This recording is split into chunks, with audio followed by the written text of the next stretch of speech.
Hello, I'm Enigma Bizarre, your Crash Out Queen, and this is my co-host, Baruch. Hello. And we are your Crash Out Queens. And apparently, Brooke has informed me prior to the podcast, we have some actual Crash Outs to have for you all. Like real life crash out. Since I feel like we call this podcast Crash Out Queens, and I feel like we only crash out one in every three. It's like, we do crash out, but it's only like one in every 3 podcast episodes. But we both have things to crash out about this week, and I know I will be getting very heated. I will be getting very heated. I don't know about you, but I know the thing I want to talk about. I've talked up a wall. I've talked to Jack about it. I've talked to Ninjas about it. I've talked to everyone I can about it because it makes me so mad. Yeah, because it makes me so mad. Like, my eye twitches. I'm like... That's how I feel about my topic. Yeah, so I actually want to get into your topic first because I have questions. Brooke came to the table, Dispatch, hit game, which for viewers, for context, if you know of the game studio Tall Tale, it's a game similar to that, if I'm correct, where it is a storytelling game. It's all about choices that you make, which like changes your dynamic of like characters in the story compared to your main character. And it's not so much about like actual I guess like interactive gameplay and more about like kind of storytelling and narrative, right? It's not really like there is interactive gameplay because there's QuickTime events. Yeah, but that's not interactive gameplay. Interactive gameplay you like can't walk around. Yeah, is like Dead by Daylight, like Overwatch, Hit Scan, like that's interactive gameplay where like the player has to physically like do stuff and actually like interact with the game and its environment. Whereas, 2 buttons. Yeah, Dispatch is like it's narrative focused. It's narrative focused. So it's a narrative game. It's basically a storybook as a video game. I turned off QuickTime events, so it was most definitely a story time for me. A little picture book. Yeah. It's a little picture book. I don't like QuickTime events. They stress me out a little too much when I'm playing a video game. Makes me feel like I'm going to throw up. That's fair. Which is my personal opinion. Yeah. You can play with QuickTime events if you want. My brother was mad at me about that. Yeah. But the Dispatch, it was great. Like, the story was good. Okay. But god damn, do the devs want you to only romance this one person? They only want you to romance the villain girl? the gal. Yeah, they only want you to romance her. And the story, if you don't romance her, makes her feel like she's assaulting you. So that was what I wanted to ask you about. I want to make it clear to the viewers. You and I are together here in this moment because I know nothing about Dispatch. I've seen clips here and there, but like very, very limited. Like not really anything at all. And I found out recently, or more so like heard through the grapevine recently, that because apparently it was like releasing in episodes, like it was 2 episodes every few weeks or something. Every week. There was 2 episodes every week. It came out on Wednesdays. But now it's over. Or is it not over? It is over. Okay. We got episode 8. It's over. Okay. So yeah, and I heard that in like the most recent episodes, one of the romance interests essays you. So what happens is that so like if you don't romance her, it just comes off as weird and like pushy because what I did is I didn't romance anyone. Yeah. Because I wanted to romance You and 4% of people. Because me and 4% of people, I wanted to romance Waterboy because he's not an option. Waterboy. I want to romance the Bat guy. Sonar, voiced by Moist Critical. Absolutely. Imagine him talking dirty to you in the bedroom. That'd be a great walkthrough. He's not talking dirty to you. His whole character is that he's into crypto and fucking scams and shit. He's then maybe I don't want to romance him. I just think they're really fun to fuck Moist Critical. He's blazing the equivalent in the game, I fear. Oh, no. Yeah, I'm sorry to have to break it to you. Yeah, you've really ruined the fantasy. That's wrong of you. I'm really sorry.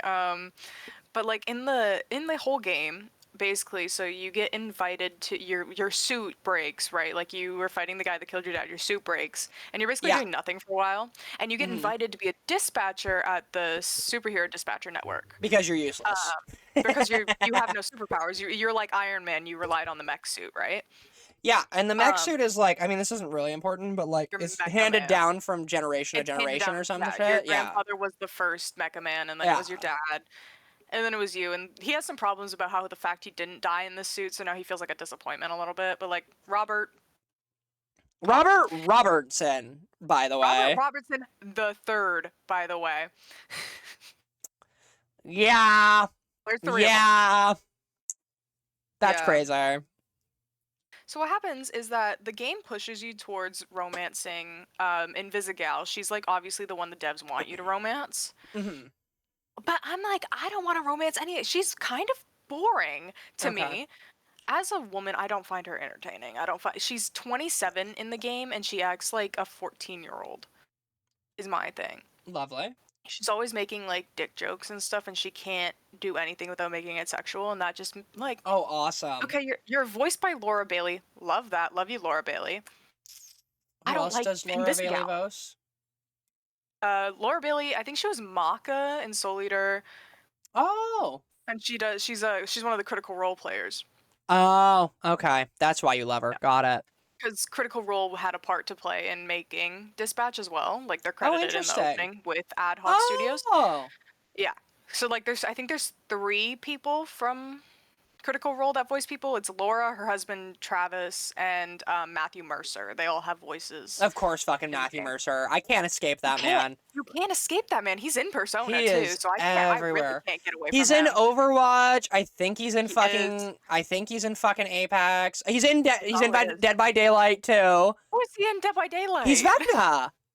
Oh my god, he is Vecna. Yeah, he's the Vecna in Dead by Daylight. Yeah, he is everywhere. That man follows me no matter where I go. Matthew Mercer. No, I bet you he's in fucking Valorant too. I wonder if he's Valorant. Oh, probably. Let's say. But the whole game is basically pointing you towards romancing Invisigal because like the whole game, she basically has a story arc throughout the whole game where she starts off like she doesn't like think she's like anything, like she's just a villain. He's not in Valorant. Good for me. Good for him. Good for you. And so like the whole game is like you're kind of babysitting her the whole game essentially. Like in the first like dispatching chapter that you do where you meet your team, and your team is like reformed supervillains that are working for SDN or they go to jail again or something or whatever. Okay. So like your whole team is these ex-villains and she's on the team. And like she tries to fight this Thunder guy and she fails. Okay. It's like it's scripted story, like she fails. Okay. Like you do everything to help her and she does. This is one thing that made me mad is that you tell her you got to disarm the elderly guy who got the thunder weapon because he's going to hurt himself. If you don't disarm him, he's going to hurt himself. So you tell her you need to go deal with the elderly man first. And she goes, "Fuck that. I'm going to go disarm the thunderstruck guy." Guess who gets hurt?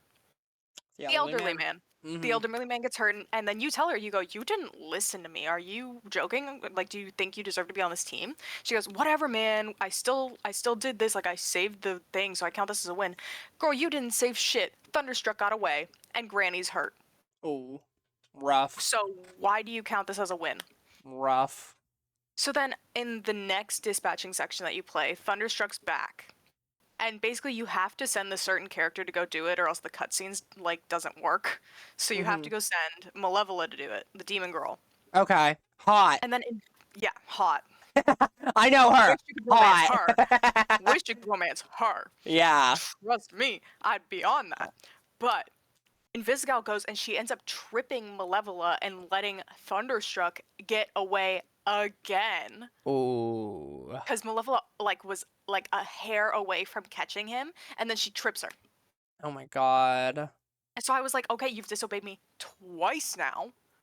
That's your second strike on me, right? Mm-hmm. Can't you kick her off the team?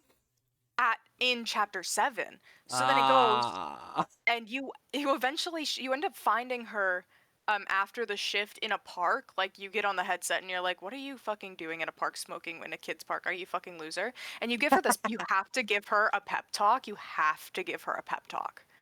Like it's programmed that you have to give her a fucking pep talk. And then you're like, "Oh, Thunderstruck's robbing a jewelry store. You should prove yourself and go save the jewelry." I don't want... go send somebody fucking else to do it at this point. I want her off my team. The whole game, like, up until this point is, like, saying, like, the bottom 2 people on the leaderboard from your team, you have to kick one of them out, right? And Invisigal's on the bottom, so I'm like, oh my god, if she fails this, I get to kick her off. Wrong. She succeeds in stopping him in the jewelry store no matter what, and her placement goes up 2 places, so now there's 2 other people that you get to kick out. Who are your options? Your options are Sonar, the bat guy. Okay. Or Coop, the emo girl with the wings. Oh, okay. Yeah. So I kicked out Coop because I needed Sonar's intelligence levels for like talking and stuff, and like she just had stuff that other people had. If that makes sense. So I just kicked her off. And then what? Chapter whatever, you get to either choose between going on a movie date with Invisigal or going to dinner with Blonde Blazer. And going to the movies with Invisigal, I'm pretty sure locks you into her romance route. Okay. So you know where I went? With Blonde Blazer. Dinner with Blazer. Yeah. And guess who I saw on that date with Blonde Blazer? Waterboy! So I count that as a win. I saw Waterboy. I count that as a win. You and your nerdy do-nothing men. I love Waterboy. People be sleeping on Waterboy.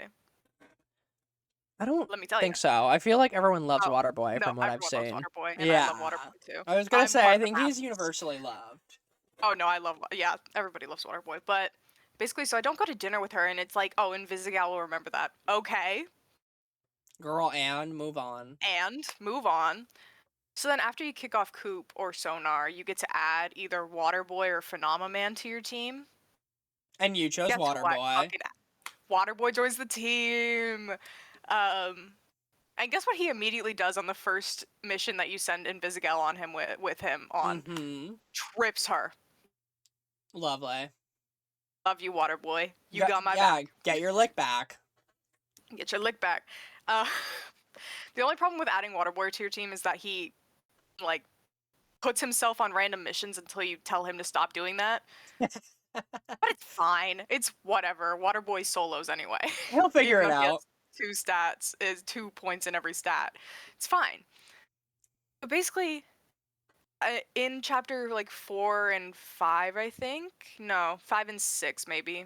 Okay. One of them you go and you get into a bar fight with your entire team. Oh. Just trying to boost morale, so you go to the bar with them. Okay. It's a villain bar.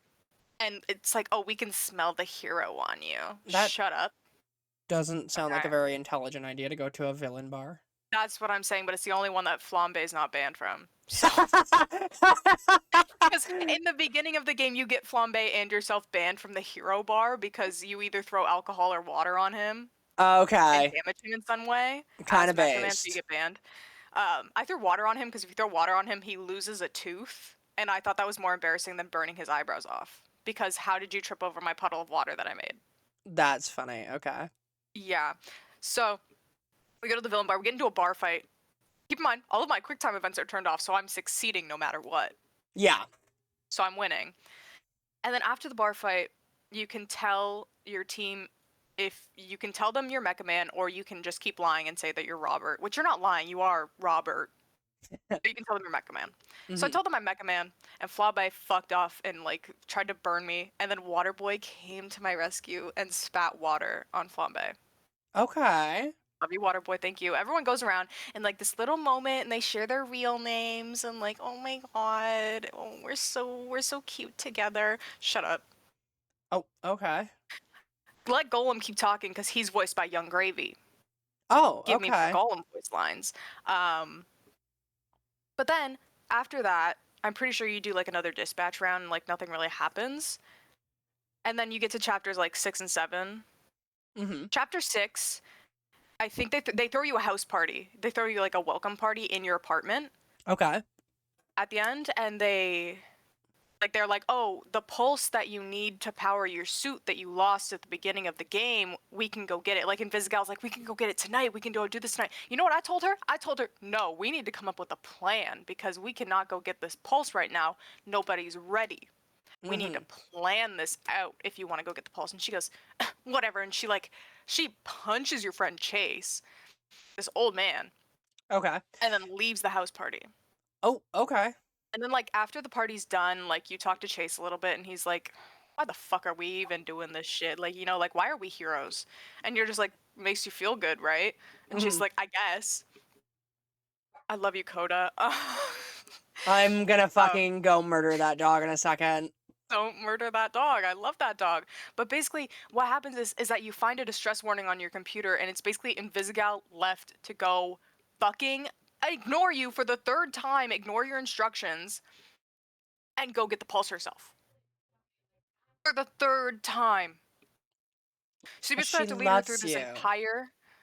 You lead her through this entire stealth section, and where she's like not even being stealthy despite her name being Invisigal. She's not being very fucking stealthy about it. Mm-hmm. So then, like, she gets like hit by Shroud, the guy that killed your dad, and Chase. His hero name is Trackstar. And he streams on Twitch. Yes, and he can move 50 times faster than the average human, but when he uses his power, he ages 50 times faster as well.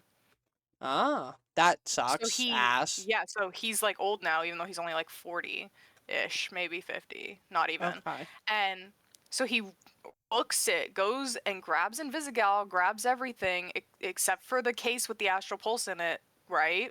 Mm-hmm. And then he books it out of there and he passes out in a park with her. Okay. And that's where the chapter ends, right? Okay.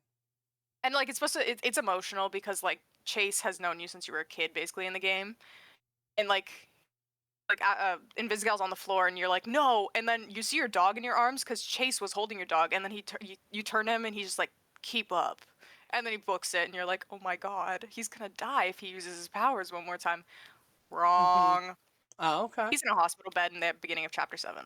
But basically, so Invisigal is suspended after this. Okay. Rightfully, she's suspended after not listening to you for the third time. Mm-hmm. So then, like, you're doing the whole shift without Invisigal, and everyone's kind of like everybody has dialogue about meeting up in a room, which I thought was a little weird at the beginning. So I was like, oh, they're talking about booking a room? That's weird. Okay. I was like, oh, maybe it's like a private room in a bar or something where we can all drink instead of having a bar fight. Okay. Wrong. They're in a boardroom in the SDN, and when you walk in and ask them, what the fuck are you doing? They go, we took a vote, and we don't think Invisigal should be on the team anymore after what she did. And you said, oh my god, you guys are so fucking right. Let's get this bitch out. Oh my god, I love all of you. Only 2 people think she should stay on the team, and that's Golem and Flambe. Of course it's fucking Flambe. Well, because Flambe, he punched you after he found out that you were Mecha Man. He was like, you guys let me back when you shouldn't have. So, like, I think that she should get another chance. But, like, fuck you, Flambe. I'm just kidding, baby girl. But okay. You're conflicted.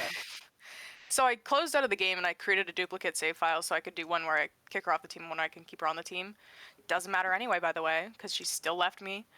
So I keep going, and I cut her off the team because I'm like, all you bitches are so fucking right. Fuck her. Turns out she was in the room.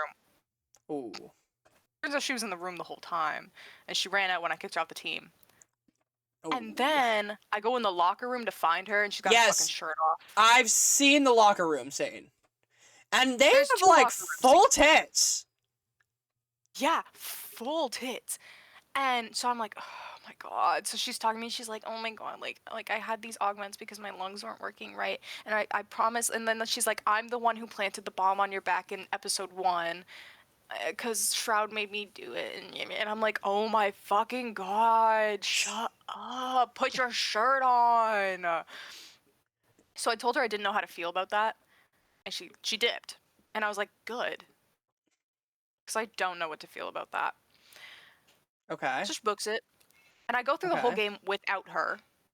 Okay. And then in episode 8, Shroud is like taking over the whole like city. Okay. Like the Heroes Are Spread thing, like there's his crime ring is taking over the whole city. Mm-hmm. So you get it doesn't even matter because Phenomenon ends up joining your team anyway. Okay. At the end, so your choice between Waterboy and him is basically just who do you want first? Yeah. And then Blonde Blazer joins your team, and like you just basically like whoever you kicked off comes back, and like they do like a little mini boss thing. Okay. And so it's like whatever. And then at the end, Shroud comes to the SDN that you work at, and he starts fighting you for the Astral Pulse because you got it back because Invisigal came back and gave you the pulse, but you have her tied up, and you have the choice to either free her or leave her tied up. I chose to free her because I was like, whatever, I guess. You're not going to hurt me because I saw spoilers. She's not going to do shit. Okay. So I let her go. She gave me the pulse. I hop in the Mecha Man suit because that's all I needed to power the Mecha Man suit. Mm-hmm. We fight Shroud. Shroud holds my dog hostage after we beat his ass. Okay. Fuck you, Shroud. That's my dog. Yeah, Luna doesn't deserve that. literally my little dog. He's fat. It's like Bruce, you know? He's a really fat dog. Nothing's as fat as Bruce. Oh, that dog's pretty big, if you saw that dog. Well, Bruce is the fattest thing in the world. Bruce has a gravitational pull. Bruce is losing weight right now. Bruce is losing weight. Well, good. Took him long enough. He's 16 pounds now, guys. He was 34 the last time I saw him. He was 19 and you've never met him. But basically, so at the end, like, you end up... You have the choice to either give Shroud the real pulse, both pulses, like a prototype one that you were trying to make in the real one, or the fake one. Okay. And either way it goes, for the run that I did, is in the words of the development team in the ending slides that show you your statistics, I neglected Invisigal and made her turn towards villainy. How do you neglect a 27-year-old woman? You forget to cherish her. Whatever. So she basically ends up, like, stabbing him. Whatever. He's dead. I don't care. He killed my dad. Whatever. But then she leaves. She doesn't come back to your side. She leaves. She takes his mask and leaves. Okay. I'm like, okay. Like, whatever. You know what she's done to me? She showed me full titty in the locker room. I don't want that. Okay. Apparently, in some runs, I didn't get this cutscene, and, like, everyone on the internet is like, how did you not get this cutscene? And I'm like, I don't know. But apparently, she corners you in the locker room and tries to, like, she kisses you. Yes. And when you try to push her off... Yes. She pulls you back.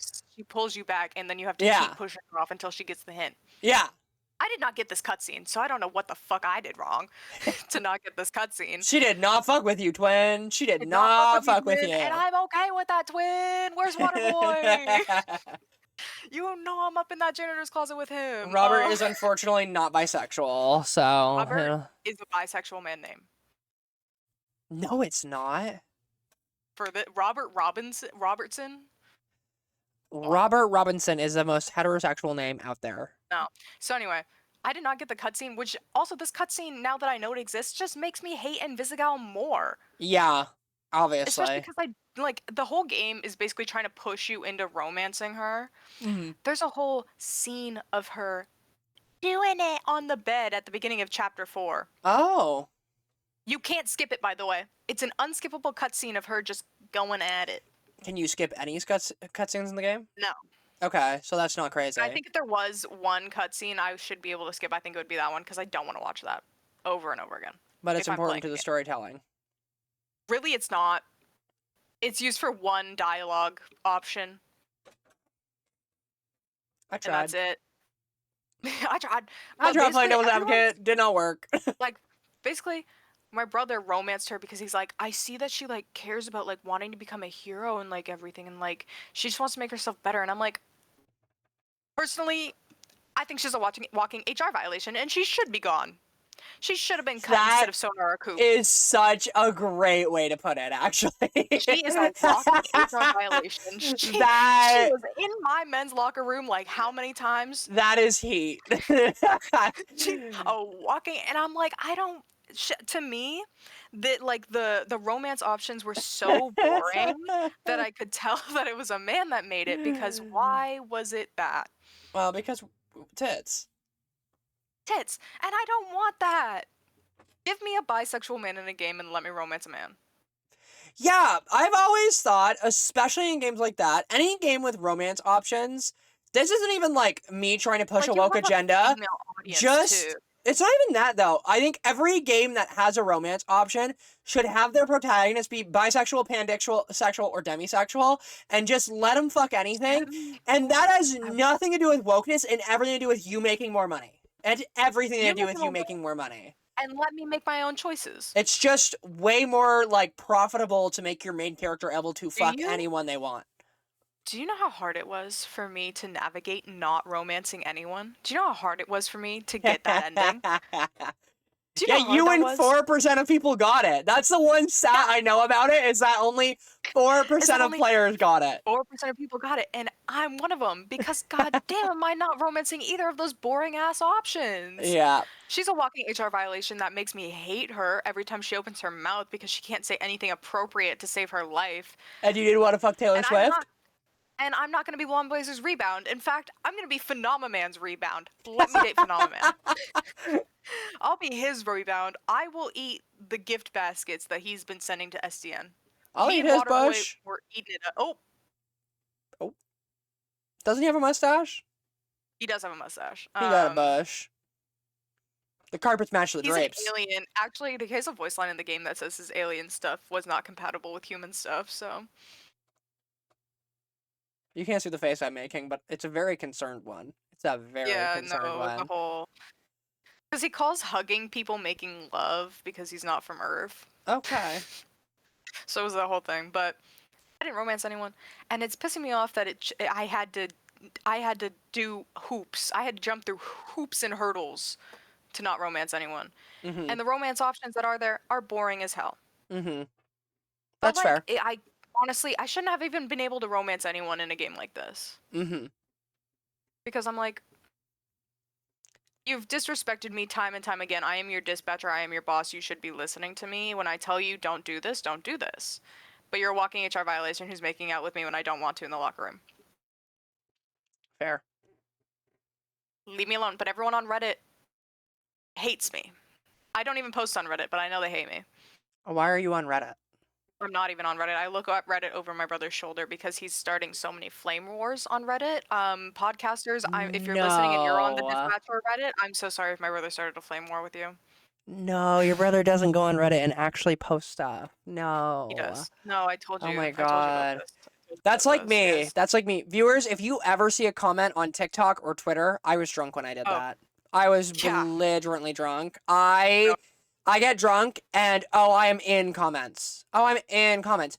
And actually, most times it's not even me picking a fight. Sometimes it is. Sometimes it is. Most of the time it is. Most of the time it is. No, it's not. Most of the time I'm nice. Most of the time I'm just like, you look cute, and then I just bang, gone. And then I feel like every video that I see comments on TikTok, if I open the comments, you'll be there. Because we have like almost the same For You page.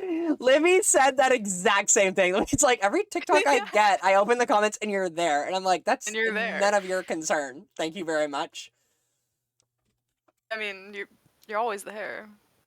In the back of my mind.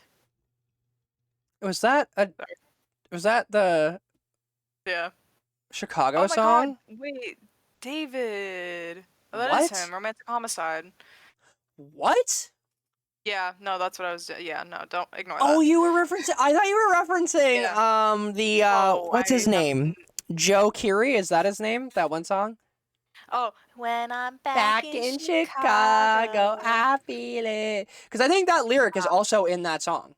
Is that in that song? I'm pretty sure. He says in like the back of my mind. On TikTok and in the store when my assistant manager plays music. It's a great song. I bet. From the anyways, is that all for Dispatch, or do you have more? I guess no, because like I wish that my choices mattered a little more too, if that makes sense. That is one of the things I don't really like, and I kind of like. I used to be a huge Telltale fan, and then I realized that like your choices actually don't matter, and you're just like flipping through a book. I felt like basically there was more in a Telltale game than there was in Dispatch because every choice led you to the same cutscene, no matter what. Yeah, I don't doubt that. There was only 3 choices, maybe 5 choices in the game that actually did anything. Yeah, that's why I didn't get into Dispatch, because I was like, I can already see this is not something I would enjoy long term. And most of the choices just led to a statistic of which Robert type are you? Mm-hmm. Are you the true hero? Are you the everyman? Or are you the anti-hero? Shut up. Shut up. Well, for my first mentor, news story of the week, happy 20th anniversary, Smosh! Oh my god! Smosh I've been watching 20. since it was just Ian and Anthony. Smosh. I haven't. I get to claim this trophy. Get out of my way. I don't give a fuck. I only care about Amanda, and that's it. And you know what's even more heartbreaking? Yeah, she wasn't even in the 20th anniversary Smosh video. I was like, fuck you guys. Had a baby. She just had a baby. No, I'm not mad at her. I'm mad at them. Wait for her to come back. How dare you? Okay. I'm not mad at her. I'm mad at them. No, you're not mad at her. No, yeah. They shouldn't have done it without her. She's the back to that bitch. There would be no Smosh without Amanda, and that's just a fact. There would be a Smosh without Amanda, I fear. Not in my world. Yeah, not in your world, not but in my Smosh world. has been popular for more than a decade now. There would be no Smosh without Amanda, and that's just a fact. So, yeah, so happy anniversary, Smosh.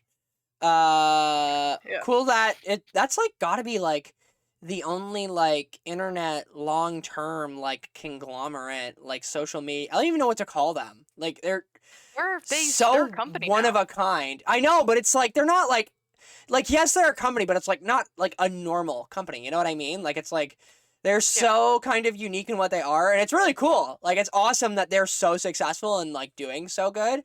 Because it's, like, really good for content creation. It's awesome to have, like, a precedent being set that, like, you can do, like, basically high-quality comedy and acting-related stuff in just the internet and, like, solely rely on, like, YouTube revenue and stuff. And, like, it'll still be as successful as, like, a mainstream TV show, for example.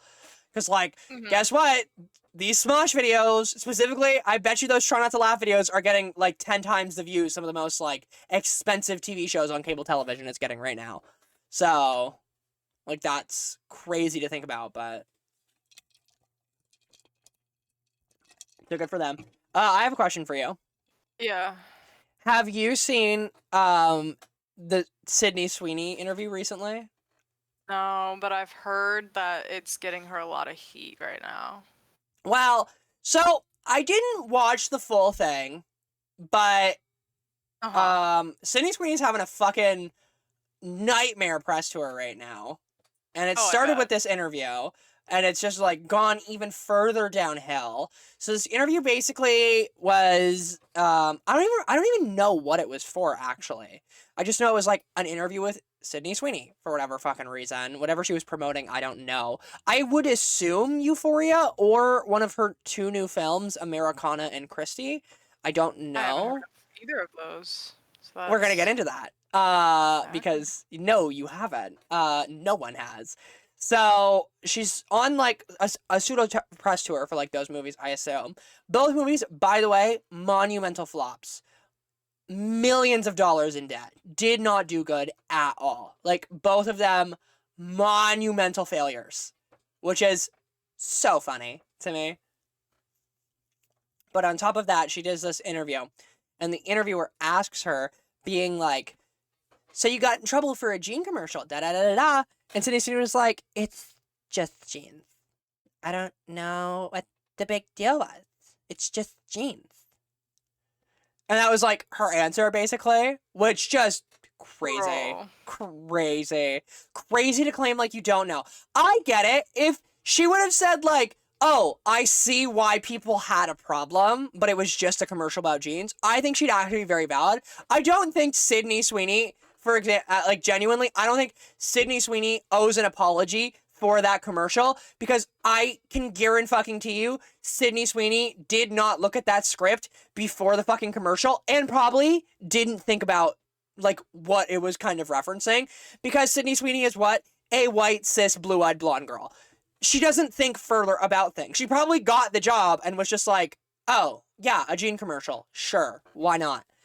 So I don't even think she, like, owes an apology, but I do think it's crazy for her to claim that she has no idea why there was controversy around it. The controversy was all over the place. Yeah. And you're gonna say you didn't see any of it?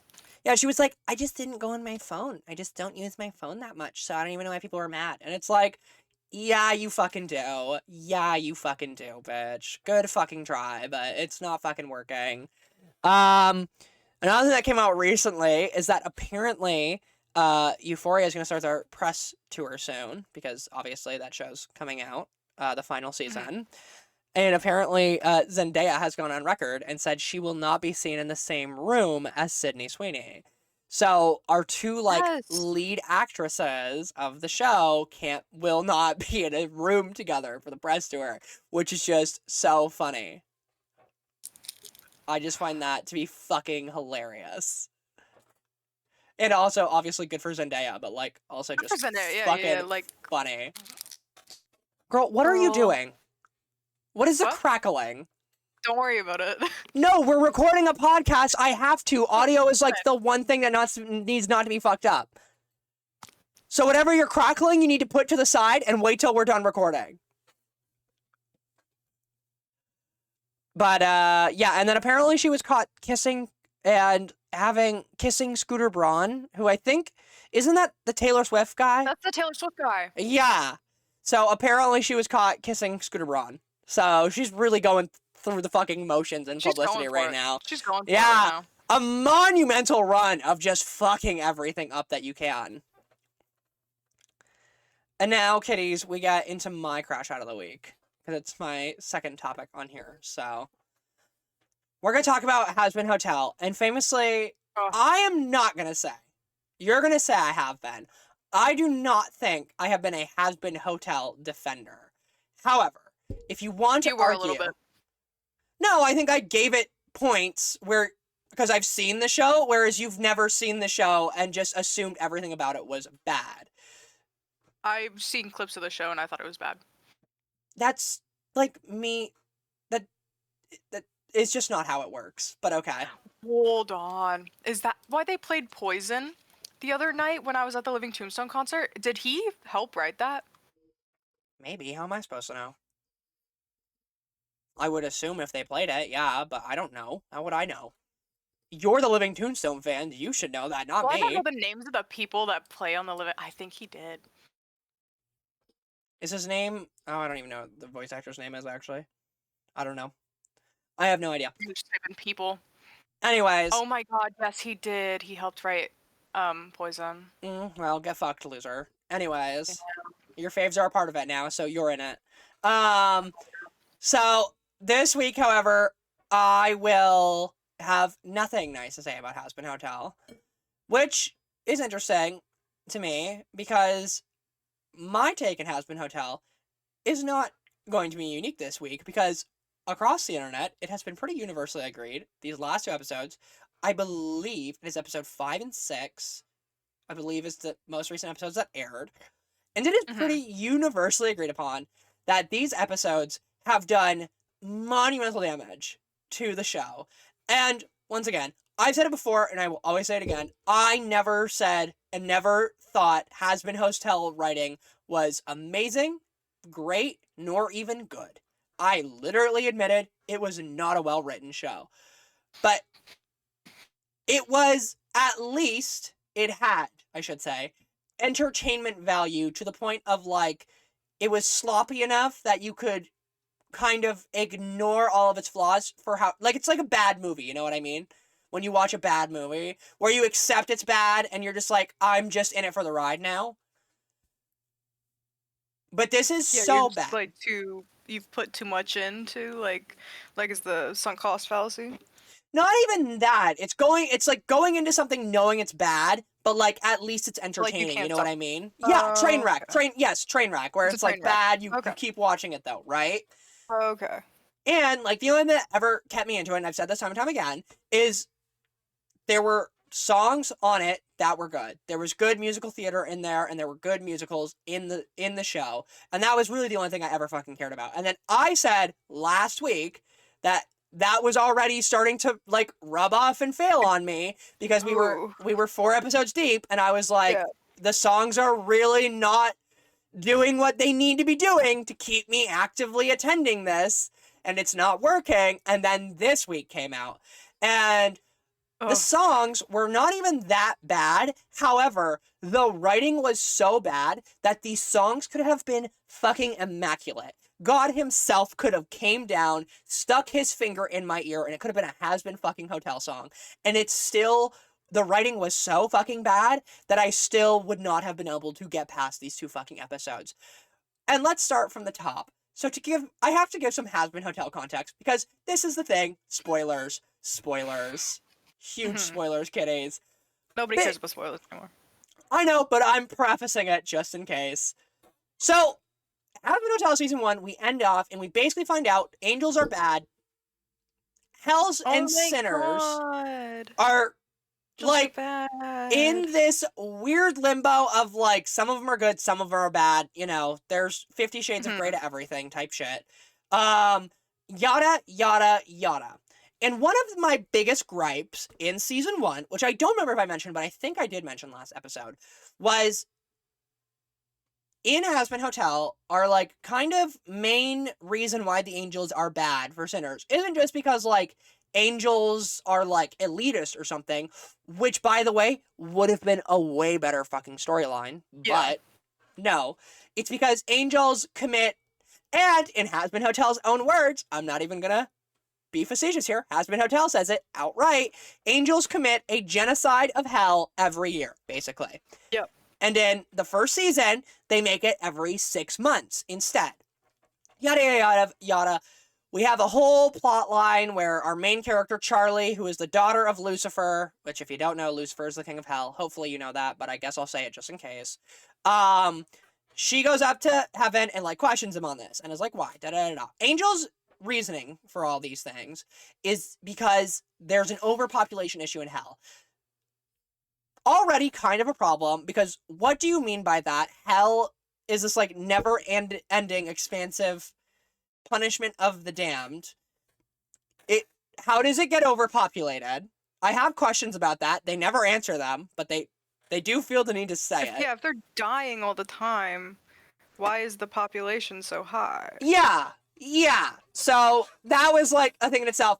But what was one of my biggest gripes was there is an angel, one of the higher ranking angels. We find out that, like, apparently no one in heaven knew that the angels were committing a genocide. Only the angels doing it knew, and the, like, basically leader of heaven, but also she's not. They can't decide whether she is or not. Like, they genuinely are like, she kind of is, but kind of isn't. Like, there are people above her, but they don't do anything, so she does everything, but there are people above her.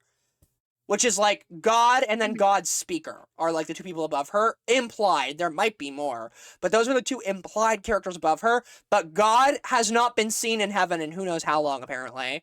And then God's speaker, shit you not, sits in a room, does nothing all day, every day, and sings songs sometimes. And that's about it. That's all she does. So, it's left to this other seraphim named Sarah, and Sarah is the one who apparently, like, decides the exorcisms of hell sinners needs to happen. Adam, the original man, creates an army of specifically women, and they go down and they exorcise demons once a year, every 6 months, yada, yada, yada. No other angels know about this. We have our second in command, Seraphim, doesn't know about this, and there is a lyric in her song where she's like, we're killing innocent souls. Crazy to say about hell. One of my biggest gripes, famously a huge gripe with a lot of people in the series, no one in hell is innocent. And that is the weirdest part about Hazbin Hotel. They do not want to decide whether or not the people who are in hell are good or bad. And they want it to be hell, and they want the people to be there to be bad. But also, they will not commit to making any character truly bad at all. Mm-hmm. Like, they will not commit to these things. So, this angel is like, we're killing innocent people. And it's like, no, the fuck you're not. You're killing rapists, pedophiles, murderers, etc. No, you're not. You're killing bad individuals who committed sins in their life. Let's be fucking realistic here. And then, going into season 2, one of our sinners gets redeemed. And that's a huge thing in this story. And that sinner goes to heaven when he's redeemed after dying. Yeah, Serpentius or whatever. Correct. His name is Serpentius. Dead on the money. And the way they handle this is so fucking stupid to me. Because Serpentius goes to heaven because, and this isn't technically confirmed, but it is implied, the way to get into heaven if you are a sinner is to basically counteract the sin that you committed in your living life in hell. Essentially. And so the example for Serpentius that they give us is that Serpentius witnessed a murder and committed the sin of sloth by not reporting it to the authorities. And so when he sacrificed himself to save his friends, he was no longer slothful and was then given passage to heaven. To which I say, what the fuck? You're going to tell me that basically the only people who can get into heaven and the only people who are redeemable are people who really didn't even do anything bad directly. They're all indirect cases. And I say this because our other candidate, our other sinner named Angel Dust, who is going to be the quote-unquote like next redeemed soul, or who is our next current prospect, his sin was murdering somebody. However, he did it in self-defense. So technically, is it a sin? Is it bad? And my issue here is, what is the point in making a show about redemption if the acts of the characters we're redeeming are justified? That's not redemption then. It's not redeeming. Like, there's no reason for them to even really be down there. Exactly. Serpentius didn't speak up because he was scared he would get murdered because the murderer was a part of the mafia during his time. So Serpentius has a good reason not to speak up. Angel Dust killed his father because his father was a mobster who abused him. So these people aren't really being redeemed. And the whole point of the show, and the whole thing I'm supposed to be invested in the viewer, is redeeming bad people. And I do think that's a really interesting prospect. I actually think the concept of, like, people in hell redeeming themselves could be cool if we didn't pussyfoot around it and we actually made, like, a murderer a fucking person who needs to be redeemed. Like, I'm not saying you have to go 9 yards and make, like, a rapist or a pedophile redeemed on your first fucking episode, but don't make it, like, some accidental fucking character who really doesn't need to be redeemed because he acted out of, like, self-protection. Like, that's not redeeming, Ben. That's just not redeeming at all. But so this season, the Angels basically talk to Serpentius in the very, like, first few episodes, which I'm not going to recap every episode, but this is, like, just important for my points that are coming up. And our first few episodes, I think it's our second episode, we, like, have Serpentius talk to the angels, and Serpentius is, like, explains why he was in hell and why he came to heaven, da-da-da-da, that, what I just said. And so, then the angels, instead of being villains, which they were painted as basically all of season 1, we switch them now, completely and entirely and drastically, where we make them this empathetic, sympathetic, regretful, and mournful group of characters that are like, oh no, we made an oopsies, oh no. And it's, like, so unbelievably stupid, because, like, specifically our main angel, Sarah, the Seraphim, had this whole moment in the big, like, climactic song in, like, the middle to, like, a little bit past the middle of the season when, like, Charlie is talking to the angels, where she, like, very distinctly is meant to look evil and basically says, like, I did the exorcism for a reason, like, we're killing sinners for a reason. This is what's meant to happen, and I feel no regret over this. And, like, they completely shift that character now, and she's just like, oh no, how could I do something so terrible? And it's like, now you fucking care? Like, what do you mean? Like, it makes no sense. I don't like it. It's really weird that they try to, like, make the angels these, like, characters that are, like, regretful of their thing when that's, like, not how they're painted at all. And also because it was, like, way more interesting if the angels were evil. What exactly does it mean to become a person in heaven, and what does it mean to become a person in hell? Because, like, we have established with Serpentius, that line is gray. So why don't we play with that more? Why don't we have more evil angels? Why don't we have more malicious angels? Why don't we actually jump around with that idea instead of just, like, sticking to the whole, like, all people in heaven are good, all people in hell are bad? Because you want me to believe that some people in hell are good. So why wouldn't, arguably, that mean some people in heaven are bad? Especially because we know some people in heaven are fucking bad, because our main villains, Adam and Lute of season 1, are from fucking heaven. So, like, what are you talking about? So, yeah. So, the angels feel regret. So, I have here in my notes, I say the angels feel regret for what they did, but why? Why? Why do they feel regret for what they did? Like, they knew what they were doing the whole time. Exactly. Serpentius coming to heaven doesn't change things. Like, one person got redeemed. There's still fucking who knows how many of these people that aren't going to get redeemed. These sinners are murderers, rapists, pedophiles, etc. So, yeah, I already said that. The whole thing. Lilith, okay. Lilith is a stupid fucking character in this show, which sucks because... we actually see Lilith this time? Yes. Or is she just on the beach? No. Well, I'll tell you about it.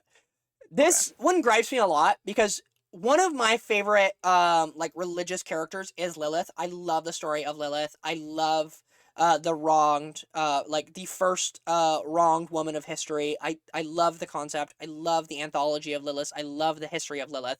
She is such a fascinating character. If you have any interest in like women in fiction, Lilith is like literally the blueprint. She is so cool. She's an awesome and interesting like wronged character. But in this, of course, they introduce Lilith's character, and they have her at the end of season 1 be like called upon by Lute, being like, okay, like you're gonna do something. And then by episode 2, the Seraphim, Sarah, is like, you're not talking to Lilith, we're not doing that. And they completely annex Lilith from the story, like entirely. Just... They hyped her up at the end of the season. Yep, and they just cut her out entirely. They cut her out entirely. I am not kidding you. They put in a scene, and it's Lute. By the way, that's so stupid. Lute texts Lilith on a fucking smartphone and is like, you're fine basically staying on the beach for now. Like, and that's it. And we just don't see from her again. They do this weird thing where, like, Charlie is calling Lilith on her iPhone every, like, few fucking episodes, and you get to see Lilith, like, see the phone call and, like, hang it up and not answer it. But that's it. That's all she does. She isn't anything. She is not a character. A lot of people theorize that she has something to do with Alistair and Rosie and those two characters, and that she secretly is, like, helping Charlie behind the scenes and just not saying anything. But I'm gonna be so fucking honest with you. It is, like, way too much bait for not enough payoff. We are just like showing this character who is doing absolutely fucking nothing for absolutely no fucking reason. Do not show the character if she's not going to do anything. It's pointless. You're just doing it to like show off that she exists for no fucking reason. Like, it is just a waste of screen time. I would much rather you actually like do characters that are actually written in the show and actually have fucking plot lines than see this fucking character that doesn't do anything. It just does not matter. And at the end of the day, it doesn't make a difference. If Lilith comes in the end of the season, if you had her not show up for the, like, 5 minutes of screen time she has total thus far, it would not have made a difference if it was that 5 minutes of screen time or not that 5 minutes of screen time. Because if you just left it at season 1, where it was like, okay, you're gonna have to do something, and then she just doesn't do anything for the whole season, and then shows up, it's the exact same payoff, because either way, she's doing fucking nothing. So what is the point in giving us these scenes if she's doing nothing? It's pointless. It's pointless. It's dumb. Lilith's a dumb fucking character, and she's stupid. Like, just dumb. Then we have Lucifer. Lucifer is also a terrible character. Another of my favorite religious figures. I love the story of Lucifer. I love the fallen angel. I love God's favorite child. I love all of the different anthologies and histories behind Lucifer. He's such a fun and interesting character. And I actually did enjoy Hazbin's Hotel's take on Lucifer in the first season, where he's like kind of this aloof, non-caring individual who hates his position as the king of hell and like resents sinners because he's an angel, and he still has like that kind of uppity complex, if you will. Instead, though, at the end of season 1, obviously, they introduced Lucifer to no longer be an actual character and instead just be plot armor. And Lucifer is the one who basically defeats Adam and defeats the angels all by himself because Charlie and the gang were not able to. So that was our first little like, oh, he's just a plot armor character. And then in this show, Lucifer does not matter and literally does not exist in the story. Like, does not have a part in the story unless it has to do with plot things. Unless it's specifically, unless the plot demands of Lucifer to be around, he just isn't around. Like, he just does not exist. He is not a character. And then the best part is, they made Lucifer the king of hell, obviously. However, they did this cute little lore drop where Lucifer's the king of hell, but apparently he cannot do anything to sinners. At all. He cannot hurt them, he cannot harm them, he cannot do anything to them, apparently. It's his divine punishment from God, essentially. Right. Which I actually don't think was a bad idea if you didn't make this character the plot armor of the entire fucking show.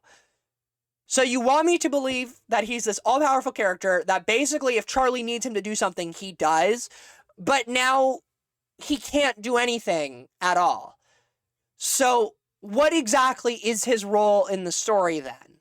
Nothing. Nothing. At all, basically.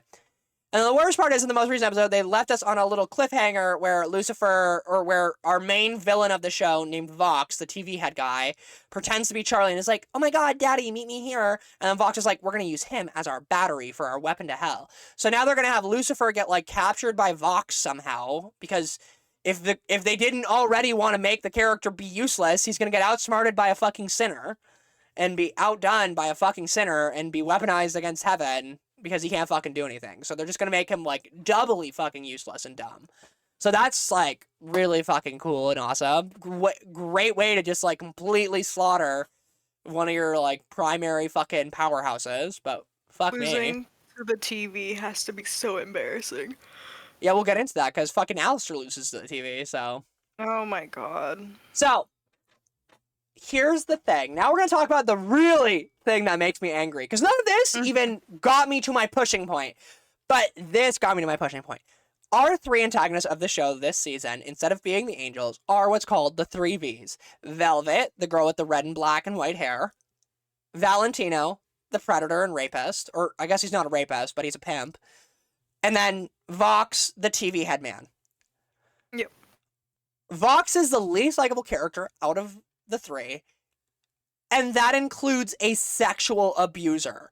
To write a character so fucking poorly that I enjoy the presence of a sexual abuser more than the main villain is incredibly impressive to me. Incredibly impressive to me.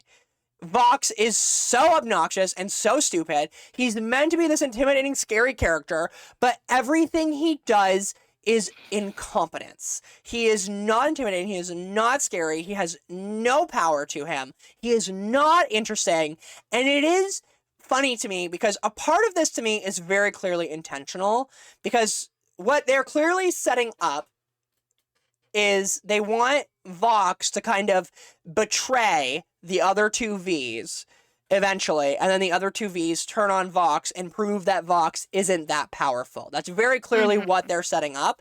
However, because the setup is so blatant and so obnoxiously in your face, it just makes Vox look like a bad fucking character and makes him look like he's just not what they're doing. A lot of telling and not showing, I guess is the best way to put it. They're telling me Vox is intelligent, cunning, and good at what he does, but they're not showing any of that. Instead, what they're showing me is that Vox is unenjoyable, and that he's, like, obsessed with Alistair, and that, like, he'll do anything to impress his, like, fucking boy crush on Alistair. Once again, leading into the whole, like, Hazbin Hotel is no longer a show about plot or relevance, it's just a ship show. If there's a ship, that's what the show's fucking about. Alistair and Vox are a ship, and that is entirely what Vox's character is about this fucking season. His ship with Alistair, and that's it. The worst part, though, about Vox and the Vs is that Vox is the least likable character, but everything he does is objectively correct. But the show wants me to disagree with him and tells me to disagree with him, but he's right. For example, Vox tells sinners, heaven is evil. The show wants me to not agree with that because they've shown me, oh, heaven regrets what they've done. However, heaven has spent 7 fucking years committing a genocide. They are evil. They are bad. Vox is right. They should uprise against heaven. Why wouldn't they? They did commit a genocide. Because we should all be friends with each other. Literally. And then, like, yeah, so they are not to be trusted. They are not to be, like, believed. So, but the show wants me to take the angel side and Charlie's side. Why the fuck would I? There's no reason to, honestly. No! Honestly, from what I've been told, it's just devolved into shipping, and that's it. Yes, literally. Then we have, Vox proceeds to undermine the Vs, like, every chance he can to prove himself to Oliver for weird shipping stuff. Yeah, frankly, the only interesting characters in this fucking show are Velvet and Valentino, because, I'm gonna be so real, the funniest moments in this show are them telling Vox to fuck off and die. There is a moment, and it's my favorite moment in the whole show, because it is just perfectly on the money of, like, the batshit that's going on here, where Vox and the fucking sex pest, Valentino have a like open relationship basically with each other, where they sleep with each other casually, but like also sleep with other people. They don't really like fucking put labels on it. Good for them or whatever. But Valentino like gets mad at Vox because Vox is like obsessing over Alistair again, and Valentino literally says like, this you and Alistair thing is getting really fucking old. You're obsessed with him and you need to like put your head back on straight, because this is not like the leader of hell type shit, basically. And then like Vox is basically like, fuck off, like I don't care, like you don't get it. And Valentino says something in Spanish, I don't know what, and Vox goes, you know when you speak in that island language, I can't understand you, Val. Val throws a margarita glass at Vox's face and goes, I'm from fucking Florida, asshole. I rolled on the floor. I was laughing so hard at that. I thought that was the only well thought out thing they've ever done in the entire script so far. I thought that was so fucking funny. And that's the best part of the show, is the other V's getting mad at Vox. Velvet and Valentino are the only entertaining characters in this fucking season so far. Everyone else is so obnoxiously annoying. Then we get into Alistair, our favorite fucking Tumblr man. Always a bad written character. The Tumblr but sexy man. He has gotten so much worse in this season because they try to paint Alistair as this cunning character where everything's falling in according to his plan. But none of it is cunning or impressive, because anytime anything happens, they like pan to Alistair and he's like doing a little smile or like doing a little eye thing where he's like, this is all according to my plan. So it's like, why are we like basically having Alistair? So for example, he gets captured by Vox for whatever fucking reason. And it's like, basically, instead of like allowing there to be error and be like, oh my god, Alistair got outsmarted, and then later revealing it was all part of Alistair's plan, which would be a much better way to make your character look cunning and smart. From the moment he gets captured, they like pan to him and he's like, exactly what I wanted. I'm so smart. And it like just ruins any of his intelligence and cunningness, because also the person he's outsmarting is the most incompetent fucking villain ever written in history ever. He's so unbelievably incompetent. He folds to literally anything Alistair says and just does whatever Alistair says and just does anything he wants, and just is not a good fucking character. And it's just literally his entire character, Vox's entire character, is just like baby rage. Like that's it. That's all he kind of does all the time, is just throw a fit and like get angry, and that's like it. That's all he does.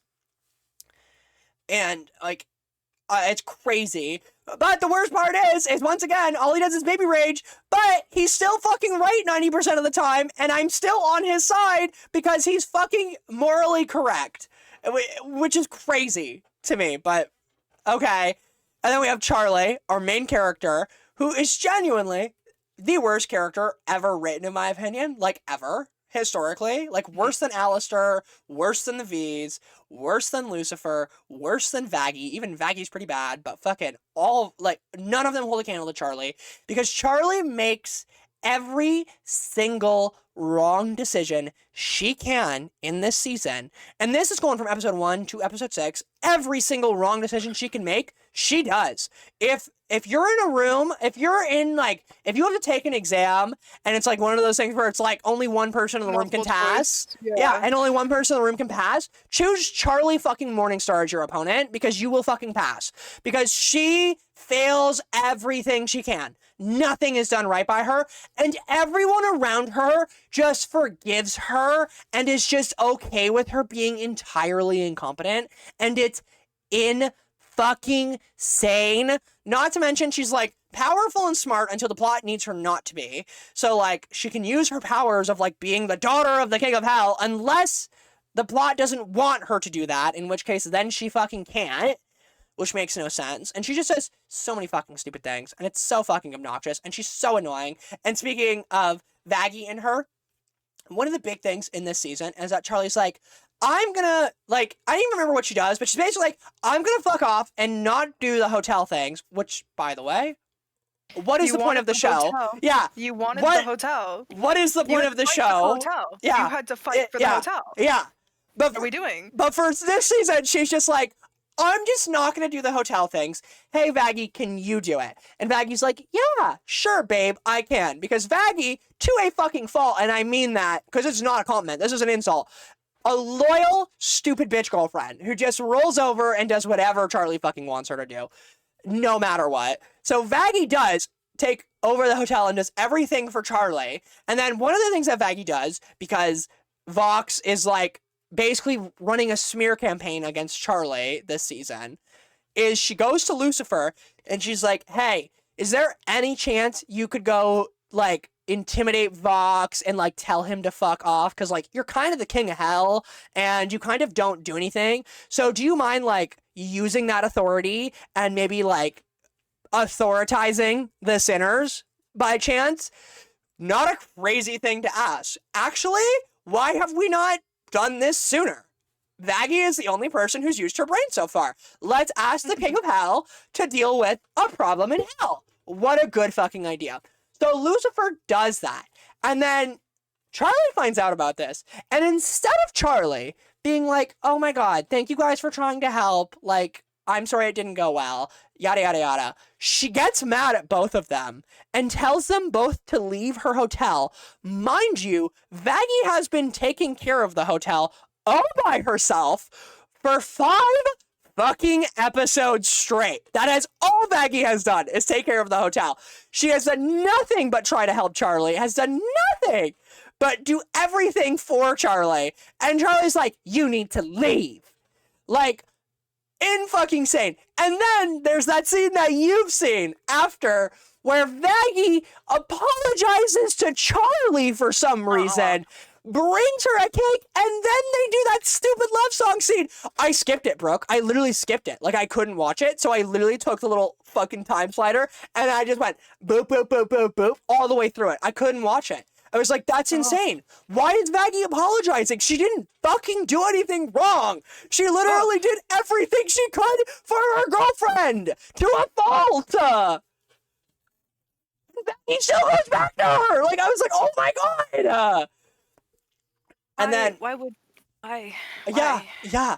And another pet peeve I have, there's a character that has not basically shown up at all this season, but was like prevalent in season 1, who is the arms dealer of hell. And she was the character who like told the Hazbin hotel gang how to kill angels, which is through angelic weapons. And she makes angelic weapons. And so the 3Vs find out that like she knows this because like it's hell, word travels fast, whatever. And they go to her and they're like, can you make us weapons? And she's like, no, I won't start a war with heaven. To which I dare ask, then why did you give angelic weapons to the fucking Hazbin hotel characters? Because you did start a war with heaven. You actually took a side pretty fucking immediately. But now you don't take a side? And thankfully, I will say, the only good piece of writing that has happened in this show was the V's asked that exact same question and went, well, weren't you the one who gave Charlie and all the people at the Hazbin Hotel angelic weapons? So technically, you're deep in this shit with us. And then she's like, oh, okay, yeah, you make a good point. I guess I will make you weapons. Like, once again, it's just crazy that, like, why do we even have that scene? Like, why do we even have that scene if it's just gonna boil down to her being like, ah, you're right, I'm wrong, I will, da-da-da. What's the point in her even, like, having a pushback? Do you want to know what the point was, Brooke? Mm-hmm. Because she has a ship with another character, Overlord, who doesn't like the V's. And so after she makes a deal with the V's, that Overlord comes in and it's like, I can't talk to you anymore, Carmilla. You have to do this on your own. When you stop working with them, then we can talk. So they have to give her this weird romance subplot that doesn't fucking matter. This character has had less than 5 minutes of screen time this entire fucking season. But we need a weird ship subplot for her as well, and we need her to go through its toxic breakup. Like, what are we doing? What are we doing? Next time I see you in person, you're gonna be rocking back and forth in a padded room. Yes. My God. And then my next. I'm in my last few points here. Finally. Okay. The only decent characters in the show are the, like, horrendously evil characters, and it's because they're the only ones with actual consistent good writing. Lute's great. She's a fucking woman who is scorned because her lover, who she never told her feelings to, died to another girl, and now she's a petty fucking bitch who just wants to get her lick back.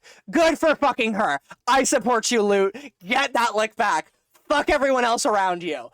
Fucking Velvet and Valentino are both just bad people who do bad things, and they stick by those guns, and that's fucking it. There's not anything more to them. They're not like painted as these like crazy masterminds or insanely like influential characters. They're just two bad overlords that just so happen to be in cahoots with Vox, and like that's it. And like they're entertaining, and they're the only good characters because they're the only people with consistent, decent writing.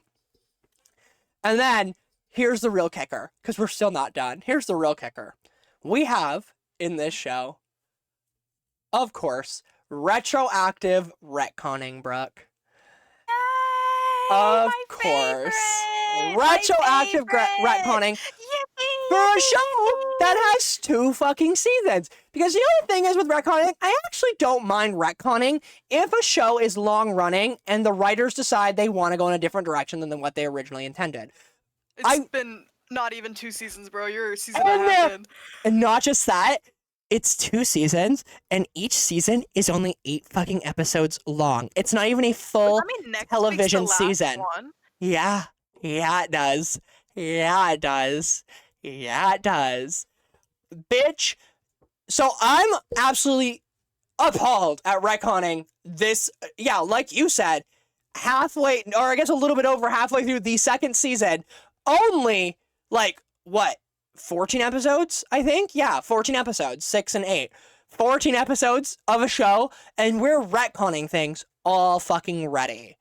The first season, Sir Pentious went to the Hazbin Hotel to spy on it for the V's, for Vox, Velvet, and Valentino. That was his whole arc, and then he eventually, like, betrayed the V's because he actually agreed that, like, redemption could happen, and he fell in love with, like, the hotel and yada, yada, yada. This season, they decide to have the V's completely forget about Sir Pentious, and he just never existed to them, basically.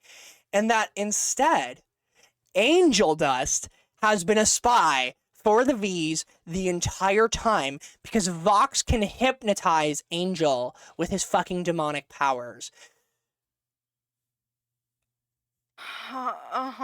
What do you mean? Yeah. Then what the fuck was the point of basically the entire fucking first season? Because the whole point of the first season is that Sir fucking Pentious gets fucking redeemed. But he shouldn't have been there. According to you, he just, like, shouldn't be there because he just got retconned. But you still have him as this, like, lore-centric character? What are you talking about? Yeah, no. Yeah. Like, what? Yeah. Like, that, and that, by the way, to piss you off even more, that was our cliffhanger for the last episode. Before the next episode's air, where they're like, oh, by the way, Angel Dust is a spy the whole time. Haha. What? Waiter. Next Wednesday, please. So fucking stupid. I'm so annoyed with the show. I think it's, like, genuinely the worst written thing ever. Like, so bad. They better have some good fucking songs in these last 2 fucking episodes. I swear to fucking God. They're not. If I invested all this goddamn time and you bitches don't pull out a good fucking song in these last 2 episodes, I'm gonna be real fucking mad. That's my husband and tell stuff. What's your other things? Okay. Let's see. So I have one thing that makes me mad in real life. Okay. Don't park in the middle of the fucking road. Let's start Who's off with doing that? So in my town, they recently widened one of the streets, and I say widened in quotes. They basically just painted new lines to make there to be a right turn lane where there needed to be a right turn lane, in my opinion. Okay. So what that did though was it got rid of like 2 on-street parking things to make the left turn lane go back a little bit more, so they had more room for the left turn lane as well. If that makes sense. So where those 2 parking spots were right in front of the weed store in town, the Discount Cannabis. Oh, I know where this is going. And now that they've pushed the left turn lane back, I can't get around you if you park your car in the middle of the fucking drive lane. I can't get around you. Stop, park. There's a parking lot. I'm not joking with you, Riley. There's a parking lot 2 feet away from the Discount Cannabis. Yeah. There's a parking lot. Potheads don't like to walk. So get this. So if I'm coming home from work at 11 p.m., and I have to drive past this because it's on the main road and my house is off of the main road. What I do, I don't care that it's 11 p.m. I sit behind your car and I place my hand on the horn and I don't let up until you move your car. That's so funny. That's awesome. I love that methodology. I don't care if the left turn lane's empty. I'm not going into the left turn lane. It's about the principle now. Yeah. No, I agree with you. No, I agree with you. I'm going to lay my hand on the horn. Why? I stand by you. There's a parking lot.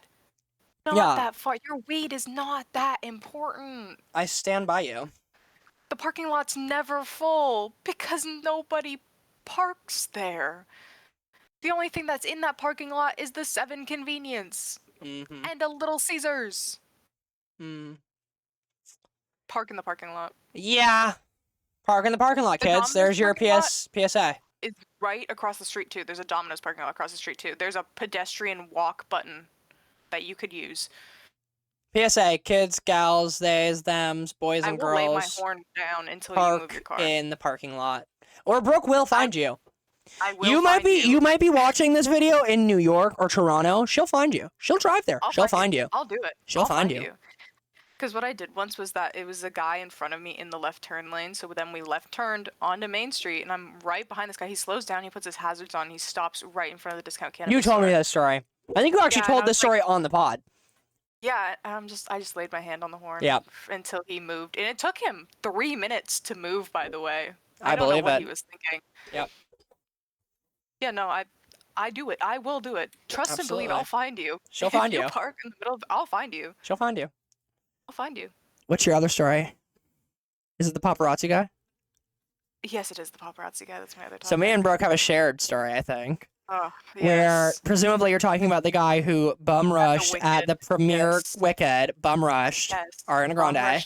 And it's not even the first time he's done it. Can I say, by the way, I think I would be Cynthia Erivo in that situation. Oh my God, Cynthia Erivo. There is no bodyguard that could get there faster.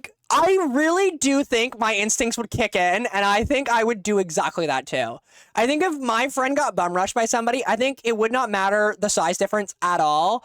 I think I would simply grab them and be like, excuse you?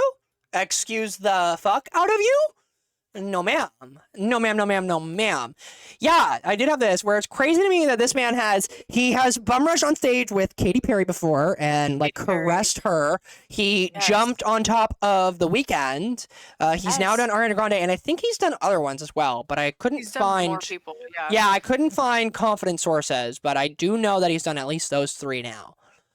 Which, I dare to ask, how has he not been arrested for... Well, how has he not been arrested for public indecency? He has, because guess what? He got arrested after doing that at the Wicked thing, and he got let out just a few hours later. Or no, not public indecency, disturbing the peace. That's definitely like disturbing the peace charges, without a doubt. Yeah, sure. I get that reference. Persona reference. Oh, yeah, I use that song in videos sometimes. Disturbing the peace. He's definitely knows someone higher up though, because he gets released like not that long after he gets arrested for like bum rushing celebrities. Yeah. So like, what are you? And he makes the video. He records himself. I know. So like, what the fuck? Yeah. I don't know. Bring back the death penalty. Oh yeah, death penalty. To him. So I have sad news. Okay. As you know, I'm a Jenna Marbles super fan. Viewers might not know this. I don't know if viewers know about this. I don't know if I've ever actually talked about Jenna Marbles on the pod, but I am a Jenna Marbles super fan. We've talked about Jenna Marbles before, though. I was a diehard Jenna Marbles fan. I still rewatch her videos every, year. I will rewatch, fucking 50 of her videos. I'll go through a Jenna Marbles week, and I'll just watch 50 to, 100 Jenna Marble videos. And very unfortunately, Jenna Marbles, dog Marbles, who, yes, is the namesake of the YouTube channel, is not dead yet, but apparently they are in the final stages of his life, and they are doing end-of-life plans for him, which, oh my god, it is so heartbreaking. That dog is a part of so many, internet kids' childhood, and that is so sad. He feels like a part of so many people's family. Even now, even though Jenna is off of the internet, her loving spouse Julian would always show Marbles on stream because he still streams and make YouTube videos, and he would still do videos with the dogs. So Marbles has been such a staple in so many YouTube kids feed and stuff, and it is so sad to hear. Obviously, it has to happen, but I am just wishing them the best because that dog is also God, that dog's got to be fucking 16 to 18 years old. It's got to be old. Marble is got to be old. Yeah, so it's got to be so hard to say bye to an animal that's been with you for so long. It's already so hard to say goodbye to an animal, but for one that's lived for such a long time and been such a staple in your life for so long, I can't imagine it. So I really wish them the best in that planning, and it's always sad, but felt the need to bring it up. And then in other news, which is kind of, I don't want to say it's good news, but it's good news for people who hate Trump because he's outed as a terrible person again because Epstein files got leaked. And there are emails of Epstein admitting that Trump hung out with one of his victims at Epstein's apartment in an email. And there are emails admitting that if Trump wins the election, that would be really good for Epstein because then he can blackmail him. There are emails where Epstein admits that Trump knew about multiple victims of the islands and Epstein's. And yeah, there is just a lot going on where Epstein has basically confirmed Epstein is dead, right? Yeah, he died in 2019. Suspiciously, right? Or people wasn't it quote unquote a suicide, but killed himself in jail. And so now with these emails circulating around, those suspicions are even higher raised. Kind of interesting. Well, 'cause he had some dirt going on. Oh yeah. So yeah, I'm gonna leave talking about the Grammys for next week because we are at an hour and 20. So we'll talk about the Grammys next week, but I will talk about this quickly. So the Judy Hopps lover thing that I want to talk to you about. Yeah, what is the Judy Hopps lover? Because I teased Brooke beforehand. Brooke is a Judy Hopps lover super fan, so. Oh my god, what did Judy Hopps lover do? Actually, you're not gonna be mad at him. You're gonna be very proud of him. Okay. Judy Hopps lover got invited to the Zootopia 2 premiere. And after he got banned from Disneyland. I don't think that's true, in hindsight. I don't think that's true. No, I don't think that's true. I think that was just a bit because of how into the Judy Hopps bit he was. Yeah. This is great news. This is great news. I can't fucking believe it. That's crazy to me. You know how much publicity he's done for Zootopia? I'm not saying that's wrong, but the publicity has been Judy Hopps' feet pics. Disney inviting that is crazy to me. Oh, yeah. No. Disney will do anything to get themselves popular again after Wish. True. And then moving on to, and actually I'll leave the Stranger Things stuff for next week too, because Stranger Things will be out next week? No, it'll be the week after. Yeah. Yeah, it'll be the week after. It'll be the 26th it comes out. So now let's talk about me and Brooke's anime of the podcast that we're watching right now. Which, we need to find a better name for that. That was rough to get off the tongue there. Yeah.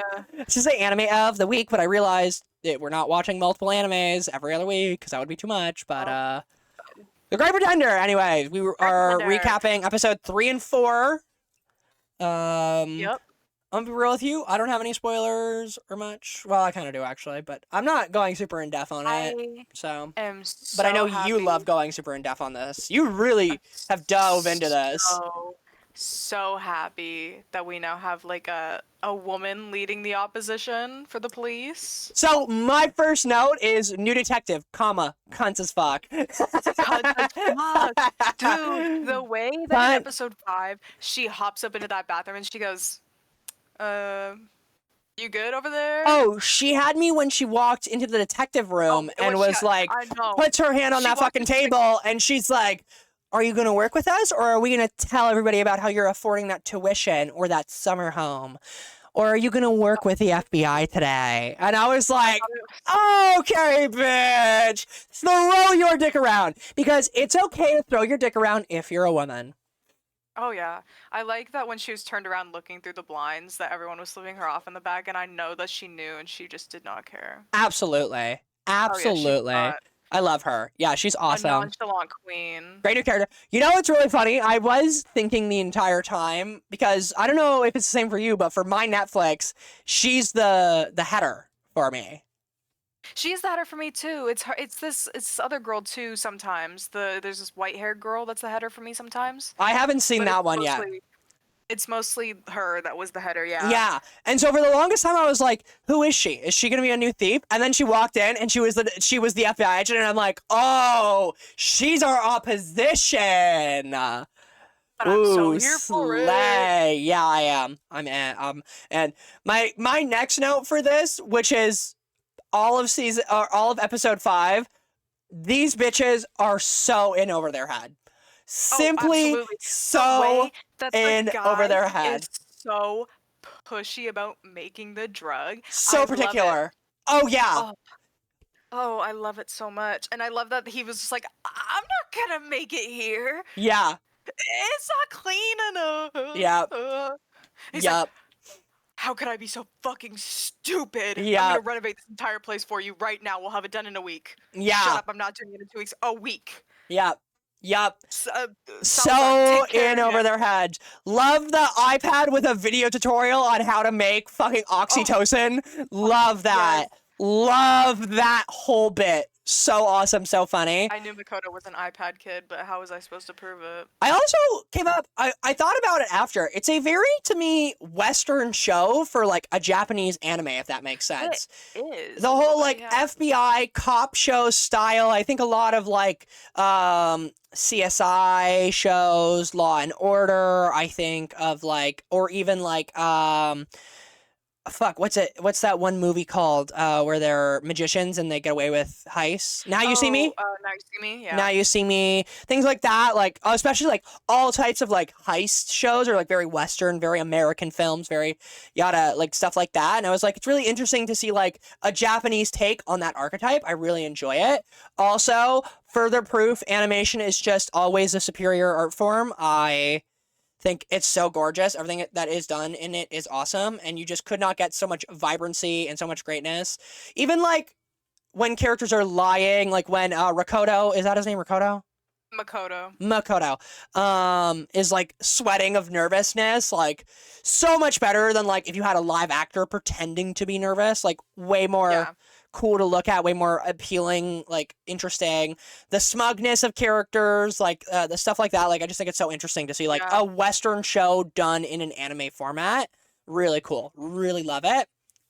I loved it so much, and I loved at the end of episode 5, after spending the day with Salazar's kid, how he puts on the glasses because he's like, oh, I'm gonna work with the FBI because he knows he's in over his head, right? Mm-hmm. He goes, just leave Salazar out of this. You're thinking of episode 6, methinks. Is that episode 6? I think it's the end of episode 6. I swear to God, I only watched 2 episodes. Hold on, Netflix. That is the end episode of what I watched. I think that's the end of the episode. No? Oh, maybe you're right.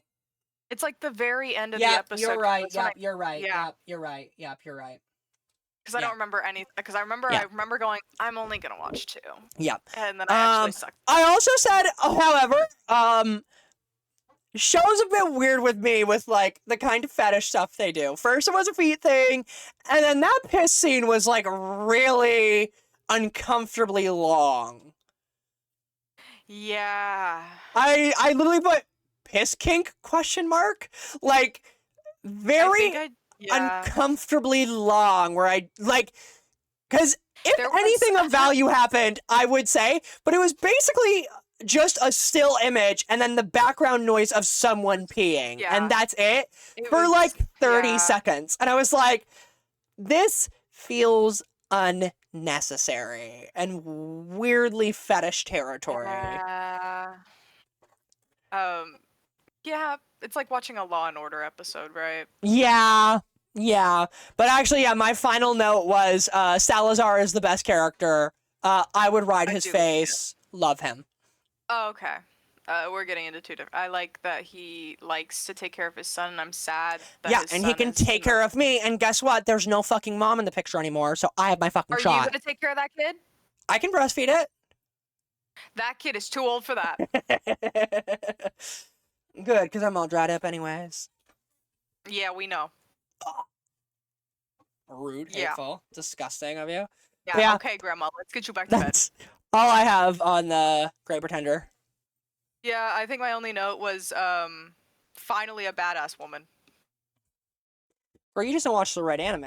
I would be putting you on gas. No, I meant like in the anime. Like I like Abby, but I want one on the opposition. I don't want a man. You want badass women? Go watch Gachi Akuda and watch Semiyu, I think her name is. Watch her kick some fucking ass. She gets one fight scene and it is the best fight scene in the whole show. Bro, I watch animes with women. I'm talking about this anime specifically. I know, I'm just saying you should watch Gachi Akuda. I know, I'm going Simple side note. Trust. Anyways, music of the week. Did I ever what? Continue that? Did you ever end up pinning it to the chat so I remember? Oh, I don't know if I pinned it. I thought I did, but I actually don't remember if I pinned it. Did not. The last thing you pinned was your password for school. Okay. It's me talking about Conan Gray. Got it. Okay, cool. Anyways, music of the week, and then also I have my October music. Okay. Oh yes, because your thing does the thing. Yes. Yep. So I have my October music. Let's do our music of the week first. What's your music of the week, Brooke? Let's see. I've been listening to Domestic Bliss by Glass Animals. Okay. I've been listening to Winner by Conan Gray a lot. Okay. Because I don't know why. You and I are both in our, what's it called then? Found Heaven era. Yes, and you'll be so Because I've been listening to Found Heaven a lot. I started listening to Can't Catch Me Now, Olivia Rodrigo. Oh, so good. Okay, but you know what makes that song even better? If you watch the movie. I'm not into the Hunger Games. You've never tried them. I have. No, you refuse to watch them because your brother really likes them. I've seen them. Like, do you know how, like, in school you'd have movie days? Just watch that one. That one's the best one. I'm okay. Just watch it. Okay. It makes the song better. For this one, I've been listening to Astronomy. Oh. Fuck you, bitch. That's a backstab. That's betrayal. We agreed to never listen to that song again. No, we really didn't. We did. In the back of my mind, we did. In the back of my mind. I think that's really it that I've been listening to lately. It's kind of the only ones I got on repeat. This week's been crazy because I've been trying to make the Conan Gray podcast script, which has been a monumental journey for me. Pinning down my favorites of Conan Gray has been a war that I was not ready to fight. I'm ready to fight. So I've got a lot going on here. I've got, for Conan Gray, I've got Connell, I've got Actor, I've got The Exit, I've got People Watching, I've got Never Ending Song, and I've got Found Heaven. Good.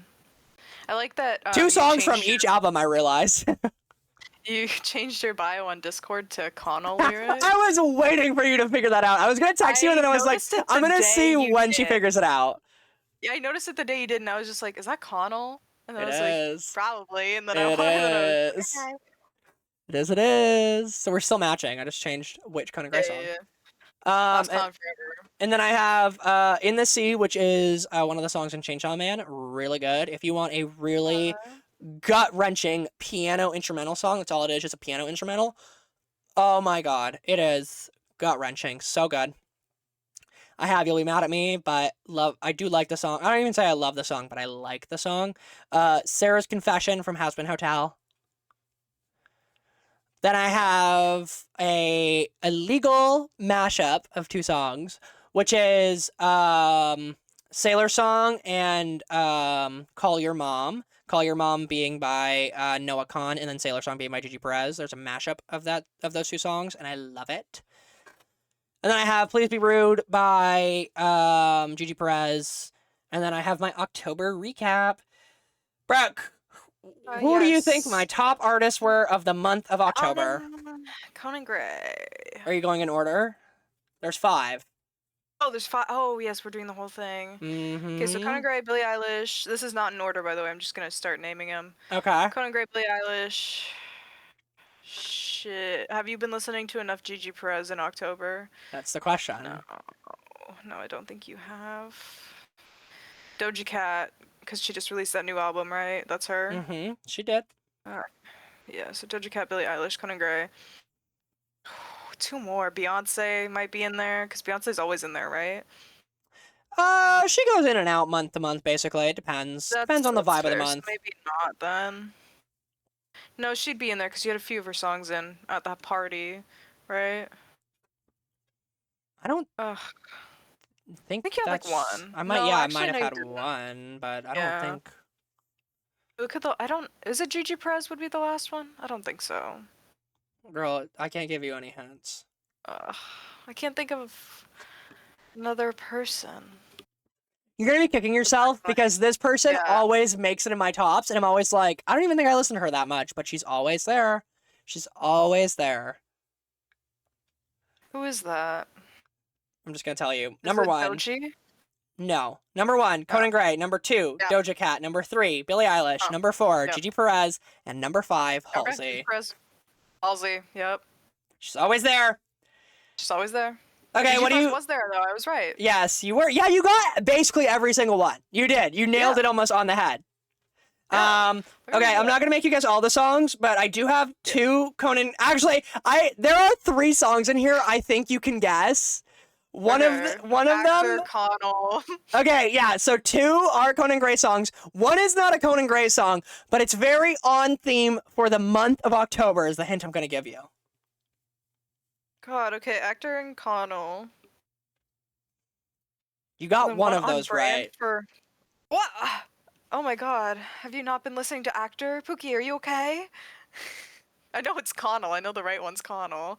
Or is it because of the Genshin Pull video you sent me? You were listening to Actor on repeat. And I sent you a text that says, girl, I think Actor's too quiet. I can still hear you talking. Because I honest to God could barely hear you. For context now, whenever I do pulls in Genshin, I will record a video on my PC and put it on unlisted on my YouTube channel and then send it to like Brooke and then my other Genshin Impact friends so they can watch. And I always have what I call a ritual song where I will only play that song on loop. And the past 2 ritual songs have been Actor by Conan Gray. So... Oh, it was so loud. I could barely hear Riley, but I was just like, hey, I think Actor might be a little too quiet. I can still hear you talking to me. You gotta do it to get in the flow, man. You don't get it. I only got Arlecchino's weapon early pity because of that. Yeah. 20 pity, guys. 20 pity. Yep. What have you been listening to by Conan that's not on Actor is right. Actor's right? I'll tell you this, it's on the Wishbone album, and I do think you're gonna kick yourself, because I do think I texted you about this song at least 5 times during the month of October. I text you about this song all the time. It is my sleeper hit on Wishbone. Oh my god, Caramel? No. That's not your sleeper, though. No, not my sleeper. Caramel, a little too loud. Okay, that was mean. sorry. The last text you sent me about the Wishbone album was listening to Connell and Actor on repeat while drunk. Which I do. I'm actually really shocked that Connell isn't here, but Gravity from Hazbin Hotel is in here, which makes sense. I've listened to that a lot. And then Iris Out, which is the theme song for the Chainsaw Man movie, is in here, which also makes a lot of sense. So, yeah, why would the Chainsaw Man movie make it? Yeah. Oh my god, I have no idea. It's Care. Oh my god, you love Care. That's right. That is your sleeper. I love Care. You did crash out about that one concert that got Care as the surprise song. And Every concert that got carried as a Pride song, I will crash out about. You kept crashing out about everyone who got the exit too, though. So we got fucking astronomy. Fuck you, Kirkland.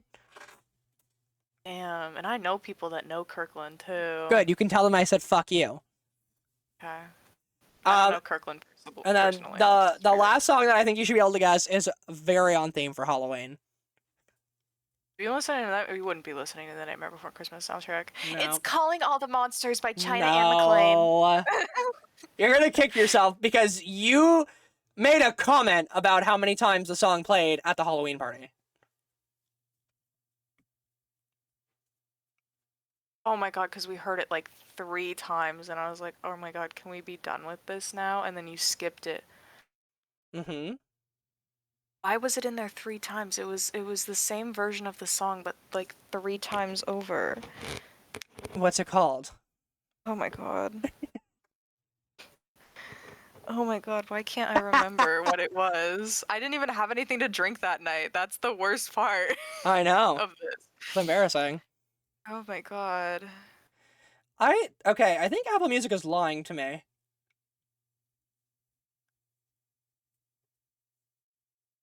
Oh my god. It's Ballad of the Witch's Road, by the way. Oh my god, you fucking love Ballad of the Witch's Road. I love Ballad of the Witch's Road. I listen to that every season. So weirdly enough, somehow I have 6,102 minutes listened to Conan Gray this month. Yeah. But apparently none of his albums are in my top albums played, but Doja Cat's V, new one, yeah, only has 886 minutes listened to. So Have you just been listening to too, like you've been too broad across the thing. Maybe. That's really weird.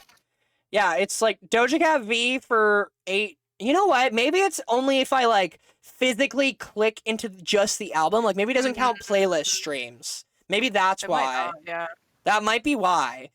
Because actually looking at this would make sense. Because I have that many minutes in the Doja Cat album. I have 37 minutes in the Demon Slayer soundtrack. And then I have 1 minute in the Hazbin Hotel soundtrack. Which literally are probably... But that's probably from when the song first dropped. And I listened to it for the first time. And that's it. Because 1 minute... I think the one song I listened from that soundtrack is more than a minute long. But I think it might just generalize, right? Like, I bet it doesn't have... Yeah. So there's my October listens to, kiddies. Shocker, Conan Gray. I will say, I had a light month for Conan Gray. Light work. Yeah. Conan Gray last month? Oh, I went through it in September, I found out. 9,300 minutes. You always go through it in September for some reason, September's a bad month for me. Yeah, and then in October this month, it was only 6,000 minutes. August was 6,000 minutes for Conan, 1,800 minutes for Conan, 2,700 minutes for Conan, 2,400 minutes for Malcolm Todd. Yeah, 2,000 minutes for the Hoyaverse soundtrack. Yep. So, yeah, Fall for My Life in September, apparently.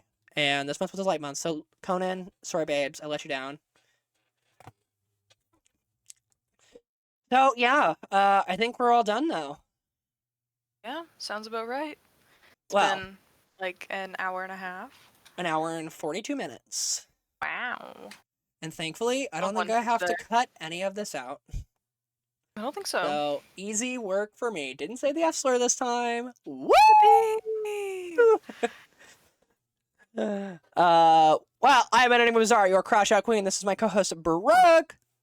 Yo. We have been your Crash Out Queens, and goodbye. Bye.